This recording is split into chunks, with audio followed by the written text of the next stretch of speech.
Pelo sinal da Santa Cruz, livrai-nos Deus, nosso Senhor, dos nossos inimigos. Em nome do Pai, do Filho e do Espírito Santo. Amém. Esse segundo domingo da Páscoa recebe vários nomes. Chamado Domingo de São Tomé, porque se proclama o evangelho da incredulidade dele depois da sua confissão. Também é chamado Domingo da Oitava da Páscoa, porque é o oitavo dia e agora começa uma nova fase na vida da igreja. E é também chamado o Domingo da Misericórdia, conforme determinou o Papa João Paulo II, festa da Divina Misericórdia, de acordo com as revelações que Nosso Senhor fez à Santa Polonesa, Santa Faustina, em que pedia que fosse consagrada a sua Divina Misericórdia o domingo primeiro depois da Páscoa, então coincide com o domingo de hoje. E, por fim, é chamado também Domingo Inaubis, que é o termo mais antigo. Na realidade, Inaubis vestibus depositis, e quer dizer que aqueles que eram batizados na vigília da Páscoa, no sábado santo, recebiam uma veste branca, e no sábado anterior a hoje, quer dizer, ontem, depunham essa veste branca que eles tinham recebido na noite da Páscoa, e hoje então estavam todos presentes para celebrar a oitava da ressurreição do Senhor. Por isso, a liturgia de hoje, de ontem sobretudo, e de hoje também, vai nos falar do nosso renascimento espiritual no batismo e da importância de nós vivermos de agora em diante como batizados, como cristãos, filhos de Deus, membros da igreja e herdeiros do céu. O batismo nos tornou essas três coisas, né? Nos deu essas três, digamos, grandezas, né? Somos cristãos, quer dizer, imbuídos, revestidos do Senhor Jesus, daí o simbolismo da veste branca que todos nós recebemos no nosso batismo.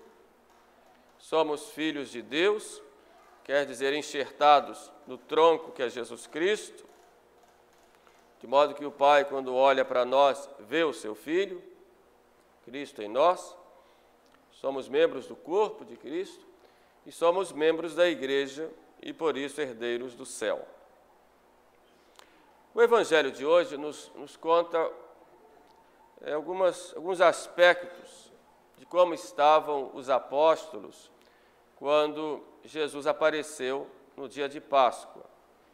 Eles tinham acabado de receber a visita dos dois discípulos de Emaús, que tinham chegado dizendo que tinham visto Jesus no caminho para Emaús e que tinham reconhecido no partir do pão. As mulheres Madalena e outras mulheres já tinham visto Nosso Senhor. São Pedro também já tinha visto, de modo que Jesus já tinha aparecido a alguns isoladamente. E os apóstolos estavam todos reunidos ali, conversando com os discípulos de Emaús, tinham acabado o jantar, falavam um pouco sobre as aparições, mas estavam com muito medo. Era noite, estavam com muito medo. Medo dos judeus, por isso as portas estavam fechadas. O que tinha acontecido com Jesus poderia acontecer com eles também. Medo do que poderia acontecer depois, quer dizer, incerteza deles como seguidores de Jesus Cristo. E estavam também inseguros com relação à ressurreição. Será que realmente ele ressuscitou ou não? Estavam numa situação de muita angústia e de muito medo. E olhando este aspecto que nós vamos entender por que Jesus apareceu naquele momento e o que isso significa para a nossa vida hoje. Porque hoje também nós vivemos um tempo de muito medo e de muita incerteza. Vivemos com medo de tudo. Quem é que não tem medo, né? As pessoas têm medo até de sair de casa, né?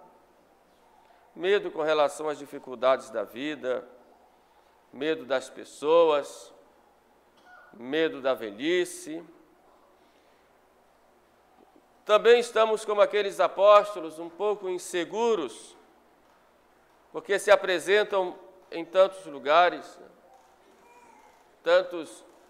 Tantas promessas de felicidade, aparecem tantas religiões, tantas ideologias, prometem muitas vezes uma felicidade aqui na terra e, por outro lado, a gente enfrenta, às vezes, momentos difíceis, seja na nossa vida interior, na nossa vida espiritual, seja no contato com as pessoas.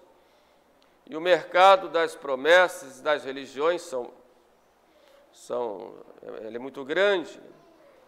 E prometem muitas vezes uma felicidade, um paraíso aqui na terra.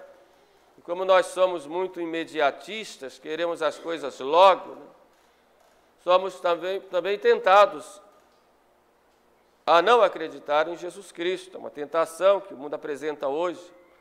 Por outro lado, nós vemos a igreja passar também por uma grande crise, muitos maus exemplos de católicos. Nosso, por sinal, também, às vezes vem, como os apóstolos, essas incertezas dentro do nosso coração e da nossa inteligência. Por outro lado, aparecem tantos profetas, tantos gurus, tantos curandeiros, e vemos Jesus morto numa cruz.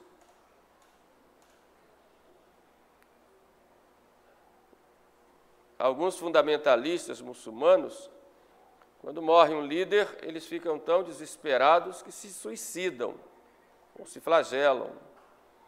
O noticiário mostra isso. Então é nesse ambiente dos apóstolos e nosso que nós devemos entender por que temos hoje o Dia da Misericórdia e o porquê do Evangelho de hoje. Estavam os apóstolos, como eu disse, com as portas fechadas.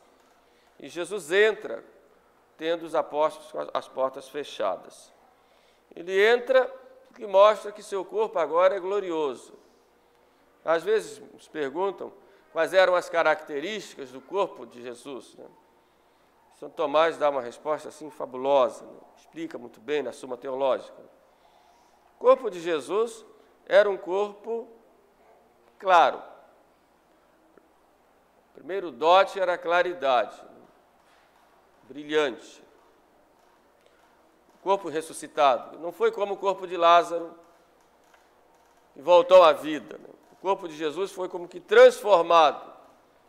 Bento XVI diz que como que tivesse dado um grande salto na evolução. Se pudéssemos comparar mal com a teoria da evolução, que tivesse um grande salto, né? Um corpo transformado. Então, claro, brilhante. Era um corpo sutil, capaz de passar pelos objetos. Por isso ele entra tendo as portas fechadas, né? Daí chama de sutileza, passar pelos objetos. Era um corpo ágil, capaz de ir a Galiléia, Emaús, Jerusalém, Betânia, enfim, capaz de ir de um lado para o outro velozmente. E era um corpo impassível, isto é, não estava mais sujeito às dores e aos sofrimentos. Então ele mostra as suas chagas. Então era um corpo real, que ele mostra as chagas. Ele come com os apóstolos, embora não precisasse comer. Então não era um fantasma, não era uma visão, não era fruto da imaginação dos apóstolos. Era um corpo real, mas impassível. Quer dizer, não sentia mais dores, sofrimentos, embora tivesse as chagas, como marcas da paixão. Então assim era o corpo de Jesus e será o nosso corpo quando nós ressuscitarmos no último dia. No céu, quando depois da ressurreição estivermos lá de corpo e alma, porque até a ressurreição dos mortos, no último dia, quem for para o céu vai só com a alma, vai só a alma, mas depois da ressurreição vai de corpo e alma, nós estaremos da mesma forma como o corpo de Jesus. Então Jesus aparece, entra, e com a sua visita, Jesus devolve aos apóstolos a alegria. Eles que estavam tristes, né? São João, que estava presente, diz, e alegraram-se muito, tiveram muito gozo pela visão do Senhor. E encheram-se também de esperança de que tudo agora vai ser melhor, porque Ele venceu a morte e Ele nos dá a vida.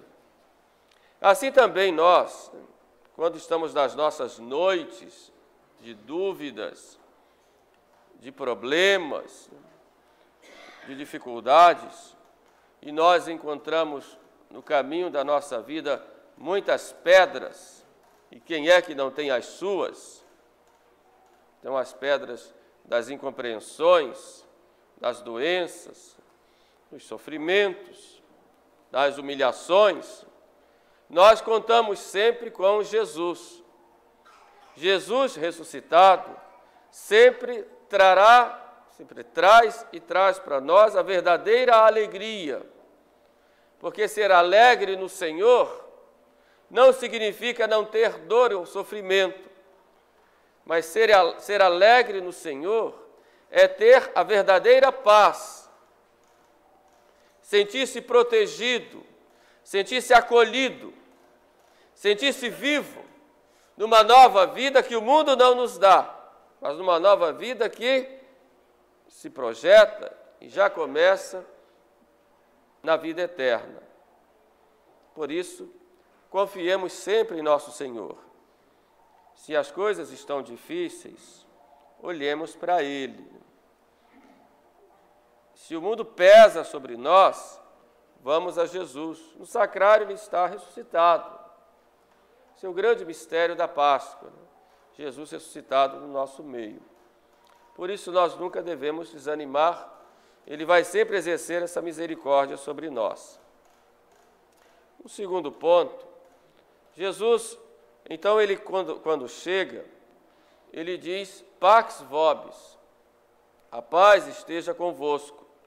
E diz isso 3 vezes, 2 nessa primeira aparição e 2 no domingo seguinte, e uma no domingo seguinte.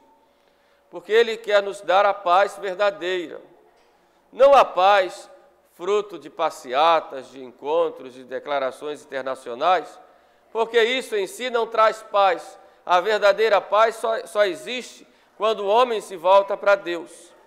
Por isso a cruz tem uma haste vertical que nos leva para Deus, une de novo Deus aos homens.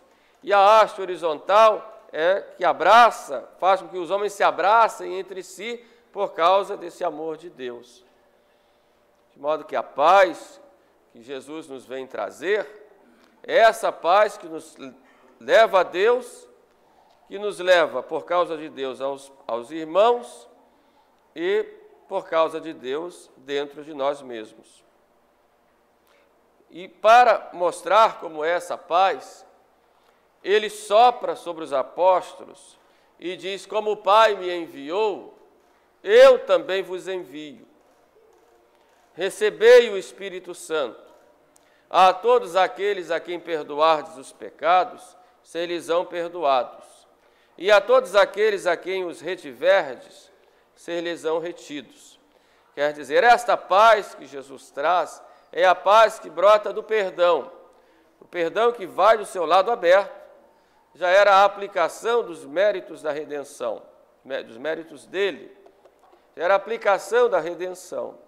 Como o Pai me enviou para quê? Para salvar a humanidade, para perdoar. Eu também vos envio.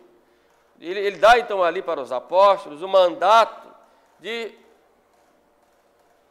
tornar presente em todos os tempos a sua missão salvífica, a sua missão salvadora.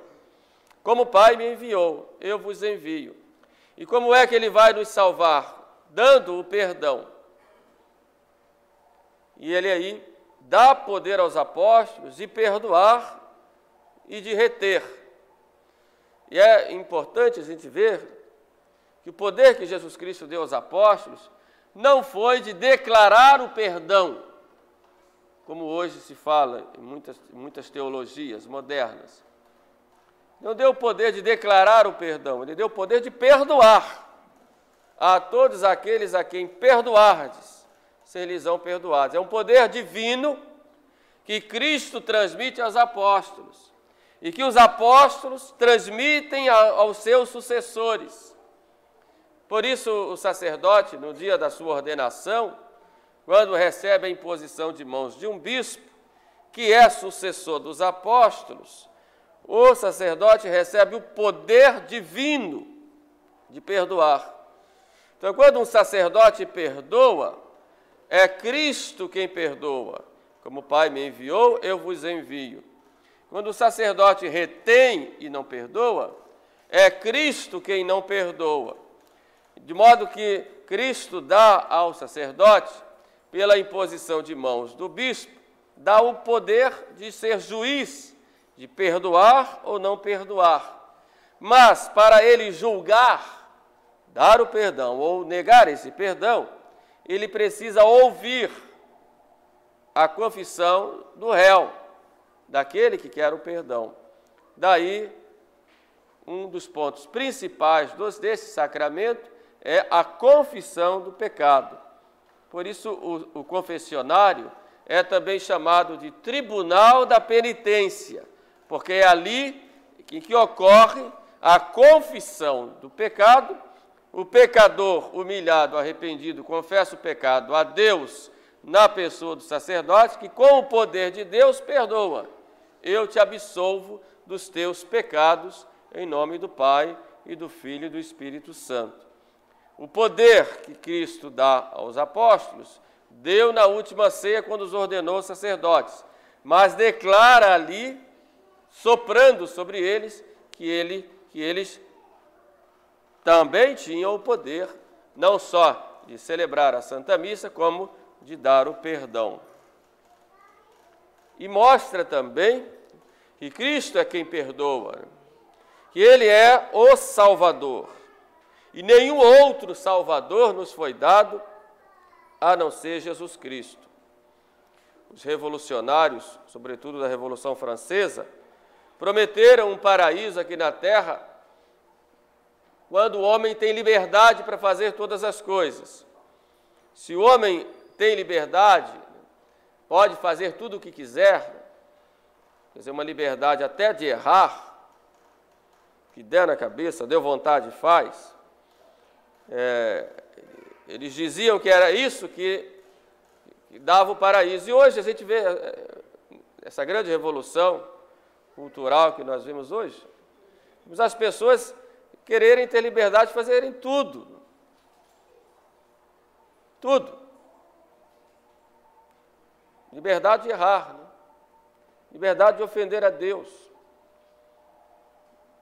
Mas isso não é liberdade. Isso não liberta. Isso escraviza. Nós não temos liberdade do erro. O erro não tem direitos. De modo que esses que prometem um paraíso dizendo que pode fazer tudo o que quiser, esses não se salvam porque não estão com Cristo. Cristo é que é o Salvador. Quem não está comigo está contra mim. Ele é o único que traz a salvação. De modo que a verdadeira liberdade que nós podemos ter e que temos é de estarmos com Cristo.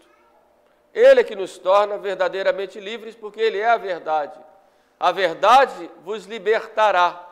A verdade é que vos torna livres, porque quem está no pecado é escravo do pecado, não é livre.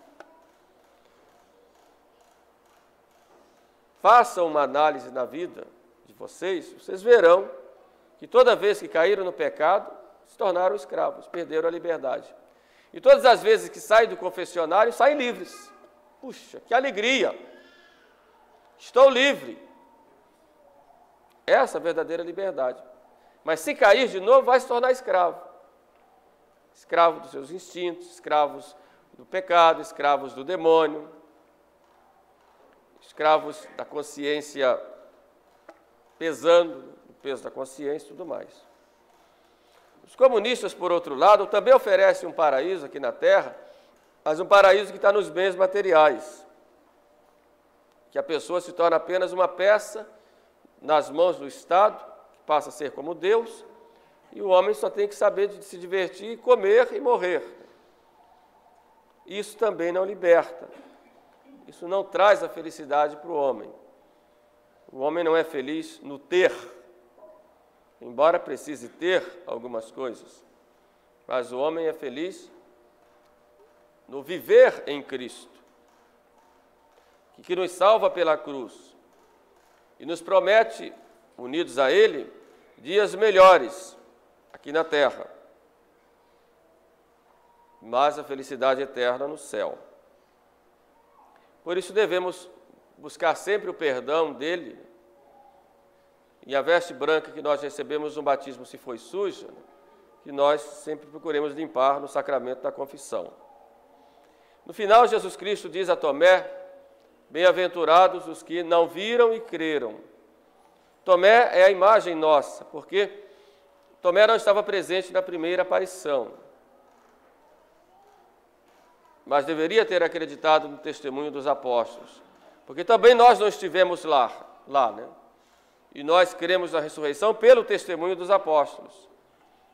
Então Cristo deixou que Tomé não estivesse presente, exatamente para nos mostrar que nós devemos crer, não porque tocamos em suas chagas, não porque compreendemos, mas pelo testemunho dos apóstolos, aí nós devemos crer.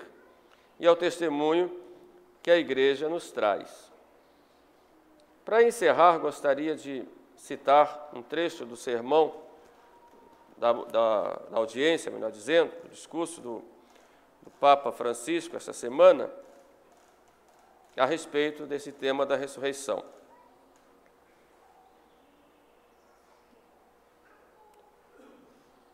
Às vezes, diz ele, se procura obscurecer a fé na ressurreição de Jesus. E se coloca, muitas vezes, os cristãos em dúvida.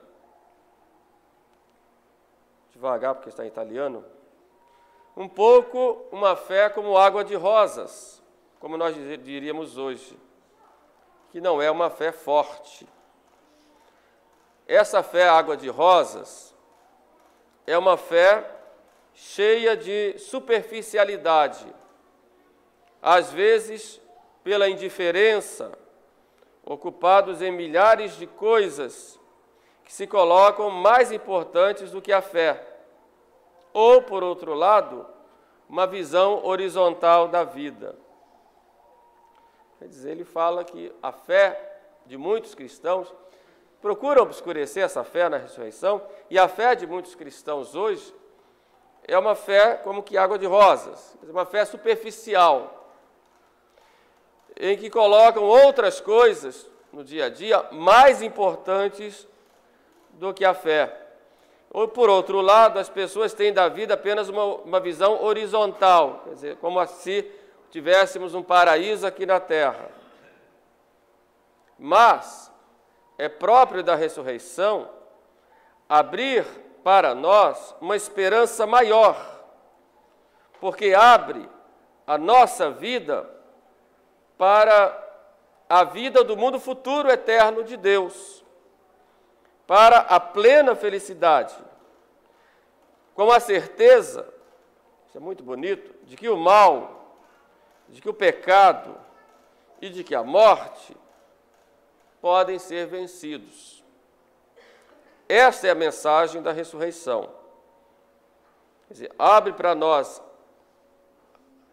a vida eterna, nos mostrando que tudo aqui passa, de modo que essa visão da vida só do ponto de vista horizontal, que só as coisas aqui na Terra, é uma visão falsa, de que nós podemos vencer o mal, o pecado e a morte com Cristo. Isso deve nos levar a viver de uma forma mais fiel à realidade do dia a dia e às dificuldades também, com coragem e com empenho. A ressurreição de Cristo, termina o Papa, ilumina com uma luz nova a nossa realidade do dia a dia. A ressurreição de Cristo é a nossa força, porque nos dá a vitória sobre o mal, sobre a morte e sobre o pecado, e nos abre a vida futura, nos abre a vida eterna. Então, este é o verdadeiro sentido que nós devemos ter da ressurreição, que nos transforma e que nos dá força para continuarmos a nossa vida no dia a dia. Viver em Cristo, com Cristo e por Cristo ressuscitado. Amém.